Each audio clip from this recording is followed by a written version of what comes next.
এই তপ্ত মরুভূমিতে আমি কিভাবে জুমার নামাজ পড়ি, অনেকে আসলে এটা জানতে চাইছেন, আমাকে সবাই মেসেজ করতেছেন, কমেন্ট করতেছেন, ভাই আপনি তো মরুভূমিতে একা একা থাকেন, জুমার নামাজ কিভাবে পড়েন। তো আজকে হচ্ছে গিয়ে যে আপনাদেরকে এই ভিডিওতে জানাবো আমি কিভাবে জুমার নামাজ পড়ি। আসলে আপনারা জানেন আমি এখানে সব সময় একা একা থাকি, আর একা একা থাকার কারণে হচ্ছে গিয়ে যে আমি চাইলেও শহরে যাইতে পারি না কখনো। ঠিক আছে, আমি আজকে প্রায় 2 বছর হয়ে গেছি শহরেই যাইতে পারলাম না, আর জুমার নামাজ তো দূরের কথা। তো আমাদের এখানে যে মসজিদটা আছে, এখানে হচ্ছে যে মরুভূমিতে একটা মসজিদ আছে, গ্রাম সাইড অঞ্চল। আমার এই মাজরা থেকে ওই মসজিদটার দূরত্ব প্রায় 40 কিলোমিটারের মতো। তো এই 40 কিলোমিটার যাইতে হলে হচ্ছে গিয়ে আমাকে গাড়ির ব্যবস্থা করতে হবে, এটা তো আর হাইটে যাওয়া সম্ভব না 40 কিলোমিটার। আমি মরুভূমিতে আছি প্রায় আজকে 6 বছর, 6 বছরে মাত্র একদিন জুমার নামাজ পড়ছি।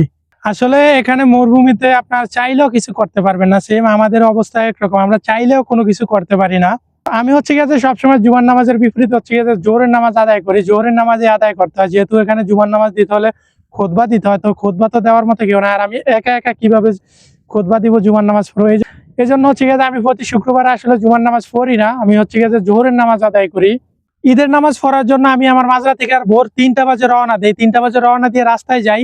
রাস্তায় যাওয়ার পর হচ্ছে গিয়ে অনেকক্ষণ দাঁড়িয়েছিলাম, কোনো গাড়ি থামায় না। আসলে সৌদি আরবের হাইওয়ে গুলোতে কোনো সময় গাড়ি থামায় না, ঠিক আছে।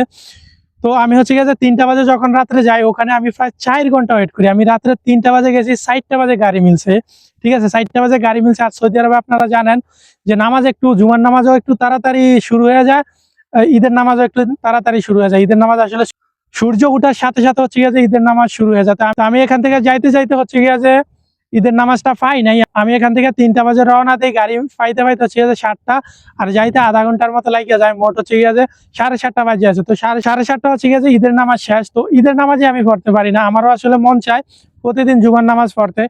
আমি তো কোনো ওয়াক্তের নামাজে হচ্ছে গিয়ে জামাতে পড়তে পারি না, তবে চেষ্টা করছিলাম একবার যে একদিন জুমার নামাজ পড়তে। অনেক সময়, আর এখানে হচ্ছে গিয়ে মরুভূমিতে তো মাঝে আমার অনেক কাজ থাকে, কাজ দিয়ে হচ্ছে গিয়ে যাওয়া যায় না। এখন হচ্ছে গিয়ে আমরা পরিস্থিতির শিকার। তো যারা এই বিষয়ে অভিজ্ঞ আছেন যে আমরা যেহেতু জুমার নামাজ পড়তে পারি না, আমাদের কি করণীয় সেটা অবশ্যই কমেন্টে জানাবেন। আর এই মরুভূমিতে হচ্ছে গিয়ে অনেক কষ্ট, সব দিক দিয়ে কষ্ট। টাকা থাকলে আসলে এখানে কিছুই করে না, এখানে শুধু গেলে যে বালু দেখতেছেন না, শুধু বালু পাবেন, বালু ছাড়া কিছুই পাবেন না, বুঝতে পারছেন। সবাই আমার জন্য দোয়া করবেন, আমি যাতে মরুভূমি থেকে শহরে গিয়ে কিছু একটা করতে পারি। আর শহরে যাইতে হলো ঠিক আছে, এখান থেকে কফিল থেকে একেবারে যাইতে হবে, ঠিক আছে। হয়তোবা দেশে যাইতে হইব, নতুন বিষয় নিয়ে আবার সৌদি আরবে এন্ট্রি করতে হবে, এছাড়া আর কোনো উপায় নাই। আর কফিল হচ্ছে গিয়ে কপাল আর দিবে না, ঠিক আছে। কফিলের কাজ হচ্ছে মরুভূমিতে, কফিল কাজ দিবে মরুভূমিতে। কফিল আসলে কখনো চাইবে না যে আমি শহরে গিয়ে অন্য কাজ করি, কফিল সবসময় চাইবে যাতে আমি ওর কাজ করি, ঠিক আছে। এবার আমার কষ্ট হোক আর যাই হোক, কফিল চাইবে কফিলের কাজই সবসময় করার জন্য।